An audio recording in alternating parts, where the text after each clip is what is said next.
السلام علیکم ناظرین، میں ہوں آپ کا میزبان ایم رضا اور آپ دیکھ رہے ہیں ٹی پی نیوز۔ ناظرین، ریل اسٹیٹ اور ریل اسٹیٹ میں انویسٹمنٹ کرنے والوں کے لیے آج کا پروگرام بہت ہی انفارمیٹو ہے، خصوصاً اس میں اوورسیز جو انویسٹر ہیں، اوورسیز پاکستانی جو اپنی انویسٹمنٹ کرنا چاہتے ہیں، ان کو یہ پروگرام لازم دیکھنا چاہیے اور عام پاکستانیوں کو بھی لازم دیکھنا چاہیے تاکہ اس میں ہونے والے جو نقصانات ہیں ان سے بچا جا سکے اور آپ کی جو سرمایہ کاری ہے وہ محفوظ رہے۔ ناظرین، آج کا جو ہمارا ٹاپک ہے وہ ہے سوسائٹیوں کے اندر جو یہ ہائی رائز بلڈنگز کے منصوبے آپ کو بنتے ہوئے نظر آتے ہیں۔ کچھ مین شاہراہوں کے اوپر بھی بڑی بڑی بلڈنگز آپ کو بنتی ہوئی نظر آتی ہیں، کچھ ریزیڈنشل ایریا کے جو مختلف علاقے ہیں اس کے اندر آپ کو، تو ان سب کے اوپر ہم آپ کو ایک واضح ایک پروگرام آج دے رہے ہیں۔ اس میں آپ کو ہم بتائیں گے کہ ان کے جو لیگل فارمیلٹیز کیا ہوتی ہیں، کس طریقے سے اگر آپ کسی پروجیکٹ کے اندر انویسٹمنٹ کرتے ہیں تو آپ کو کوئی نقصان ہونے کے چانسز نہیں ہیں۔ ناظرین، ہمارے وزیر اعظم پاکستان شروع سے ہی جس دن سے انہوں نے حکومت سنبھالی ہے وہ سستے گھروں کی بات کرتے ہیں، تو عوام کی رہائشوں کی بات کرتے ہیں، کیونکہ جتنے گھر ہر سال بنتے ہیں اس سے کہیں زیادہ ہماری ریکوائرمنٹ ہے جو کہ پوری نہیں ہو پا رہی۔ تو وزیر اعظم پاکستان نے بڑا زور دیا تھا کہ یہ جو ہماری ایگریکلچر لینڈ ہے، زرعی زمینیں ہیں، یہ ساری ہاؤسنگ سوسائٹیوں کی نظر ہو رہی ہیں، تو ایگریکلچر لینڈ ہمارے پاس نہیں باقی رہے گی آنے والے وقتوں میں، تو اس کے لیے بہتر یہی ہے کہ اس کو ہم ہائی رائز کی طرف لے جائیں تاکہ ایک ہائی رائز بلڈنگ بنتی ہے، مثال کے طور پر ایک 15-20 منزلہ بلڈنگ بنتی ہے، تو اس میں آپ حساب لگا لیں کہ 50 سے 60 فلیٹس اگر بن جاتے ہیں تو اس میں 50 سے 60 فیملیز کو ہم ایڈجسٹ کر سکتے ہیں۔ تو یہ ان کا بہت اچھا ایک اقدام تھا۔ تو واقعتاً ایگریکلچر لینڈ کی ہمیں بہت ضرورت ہے، انوائرمنٹ اس سے ہمارا بہتر رہے گا۔ اچھا ناظرین، اب ہم آتے ہیں کہ مثبت جو پروجیکٹ بنتے ہیں اس سے فوائد کیا ہوتے ہیں۔ ناظرین، اگر کوئی مثبت پروجیکٹ بن رہا ہے تو اس کے اندر یقین جانیں ہماری انڈسٹری چلتی ہے۔ میں پہلے بھی اپنے پچھلے پروگراموں میں بھی کہہ چکا ہوں کہ اس میں جناب ماربل بیچنے والے، ٹائلز بیچنے والوں کا بزنس ہوتا ہے، سیمنٹ والوں کا بزنس ہے، سریے والے کا، اینٹ والے کا، پھر الیکٹریسٹی والے کا، پھر جناب اس کے اندر جو یہ جو وال گریسنگ ہوتی ہے یا جو چھتیں بنتی ہیں، مطلب سمپل الفاظ میں آپ کو سمجھاتا ہوں، تو ناظرین سے بڑا ریونیو آتا ہے، بڑا روزگار لوگوں کو ملتا ہے۔ پھر اگر انسٹالمنٹ بھی ٹرانسپیرنٹ طریقے سے پارٹی دے رہی ہے، لے رہی ہے، پارٹی لے رہی ہے، تو اس میں یہ ہے کہ آگے جا کے وقت کے اوپر اگر آپ کو وہ ڈلیور کر دیا جاتا ہے تو اس میں ایک تو آپ کا سرمایہ بھی محفوظ ہے اور پھر آپ کو وہ ساری سہولتیں بھی مل جاتی ہیں۔ تو یہ ایک بڑا خوش آئند اور بڑا اچھا منصوبہ ہے۔ اگر اس کے اندر یہ کرمنل مائنڈ والے جو لوگ ہیں ان سے بچا جا سکے، کیونکہ اس کے لیے بہتر یہی ہے، میں اپنی پچھلی باتوں میں آپ کو بتا چکا ہوں کہ ان کی قانونی حیثیتیں جن جن اداروں کے انڈر میں آتے ہیں۔ ناظرین، میں پھر ریمائنڈ کر دوں، یاد کروا دوں آپ کو کہ جس طرح یہ ہائی رائز بلڈنگ بنتی ہے اس کے بھی تقریباً ملتے جلتے پروسیس اداروں کے اندر ہوتے ہیں، جس میں انہوں نے باقاعدہ سارے این او سیز لینے ہوتے ہیں، ساری لیگل فارمیلٹیز پوری کرنی ہوتی ہیں، اس کے بعد ایک ٹائم فریم اپنے کلائنٹ کو دینا ہوتا ہے، وہ سارا کچھ کرنے کے بعد ایڈورٹیزمنٹ کی طرف آتے ہیں۔ لیکن بدقسمتی سے ایسا نہیں رہا، ایسا رہا ہے کہ بس جیسے ہی پروجیکٹ ایک لانچ کیا ساتھ ہی اس کے جناب بکنگ آفس بن گئے، کیونکہ پوچھنے والا کوئی ہے نہیں۔ بہت سارے پروجیکٹ ایسے بھی ہیں۔ اچھا، اب ہم سوسائٹیوں سے نکل کے آپ کو مختلف شاہراہوں کے اوپر جو پروجیکٹ بن رہے ہیں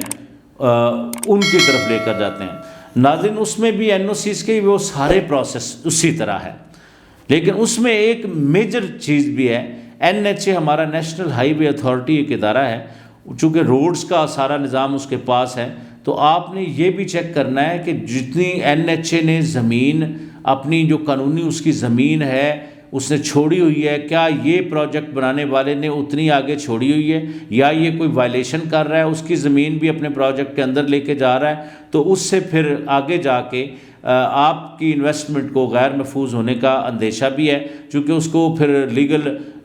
جو قانونی جو کارروائیاں ہیں اس کا سامنا ہو جائے گا، ہو سکتا ہے آگے جا کے اس بلڈنگ کے اوپر کوئی اسٹے لے لے۔ تو یہ ساری چیزیں انویسٹمنٹ کرنے سے پہلے آپ نے لازم جاننی ہیں۔ اچھا ناظرین، اب ایک جو میجر جو یہ فراڈ کرنے والے، میں جو ریئل بزنس کرنے والے ہیں ان کے ساتھ تو وہ محفوظ ہیں، تو جو بالکل ایمانداری سے کام کرتے ہیں، ہمارا کسی سے ذاتی اختلاف نہیں ہے، لیکن جو فراڈ ہمارے ملک کی عوام کے ساتھ کرے گا اس کے خلاف آواز تو پھر ہم ضرور بنیں گے۔ تو میں بتاؤں کہ ان کے پاس جو ایک بالکل بہترین پلیٹ فارم آ گیا فراڈ کرنے کا، وہ آ گیا، یہ میں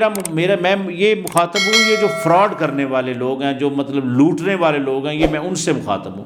تو یہ کرتے کیا ہیں ناظرین کہ ایک اوورسیز شعبہ انہوں نے نیا نکال دیا، اوورسیز کو فیسیلیٹیٹ کرنے کے لیے، جیسے وہ کوئی مختلف پروڈکٹ بناتے ہیں تو اس میں سے ٹوکن نکلتا ہے، تو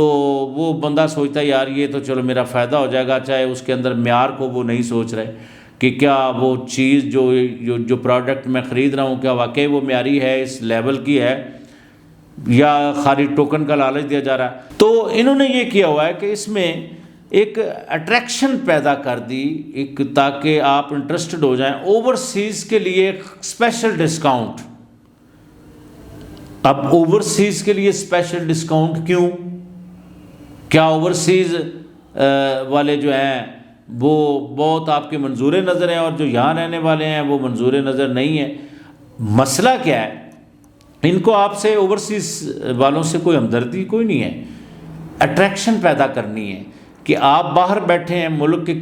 کسی دنیا کے ملک کے اندر آپ بیٹھے ہیں، آپ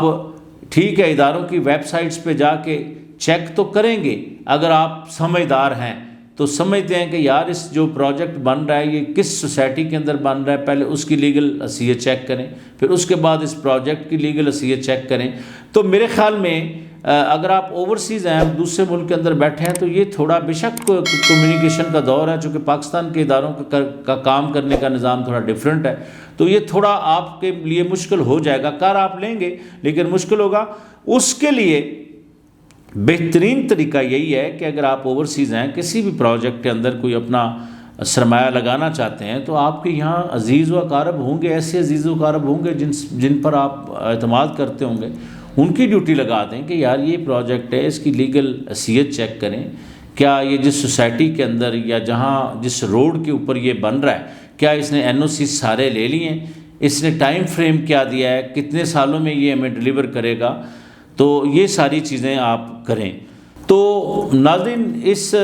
دوری کا فائدہ پھر ان لوگوں کو ہو جاتا ہے کہ وہ انہوں نے آپشنز دی ہوتی ہیں، آن لائن اکاؤنٹس دیے، بلکہ اب تو کئی ایسے جو پروجیکٹ ہیں، میں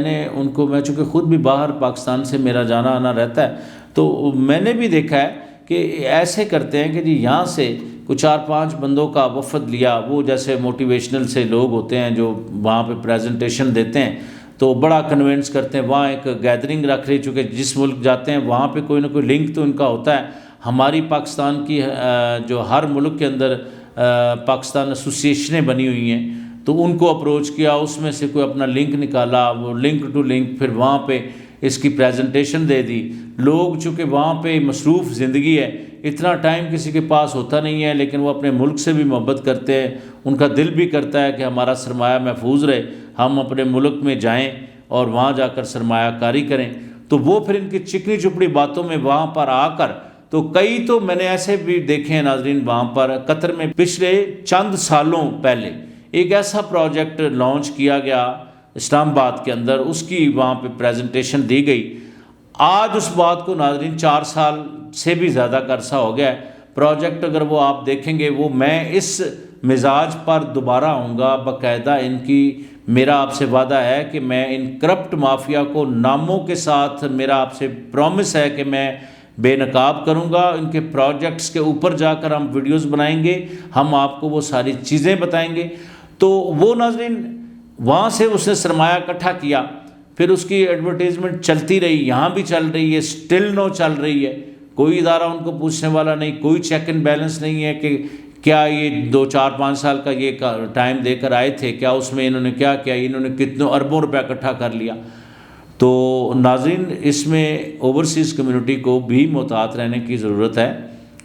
تو ہم اپنا پلیٹ فارم بھی ان کو دیتے ہیں کہ اگر وہ کسی پروجیکٹ کے اندر انویسٹمنٹ کرتے ہیں تو وہ بے شک ہم سے رابطہ کریں، ہم ان کو لیگل فارمیلٹیز پوری کیے ہوئے جو پروجیکٹس ہیں ان کے متعلق ان کو لازم گائیڈ کریں گے۔ تو باقی ان کا اپنا بھی حق ہے کہ وہ سارا جو اس کے اندر جو قانونی تقاضے ہیں وہ سارے خود چیک کریں، اس کے بعد ظاہر ہے آپ کا محنت سے کمایا گیا سرمایہ ہے۔ ناظرین میں آپ کو آج اپنے اوورسیز بھائیوں کی مشکلات کے بارے میں اگر بتاؤں تو یہاں جو ہم بڑے خوش ہوتے ہیں کہ جی ہمارے عزیز و اقارب باہر گئے ہوئے ہیں۔ ناظرین جو چھوٹا بزنس یا چھوٹا جابز وغیرہ کرتے ہیں وہاں پہ ایک چھوٹے سے کمرے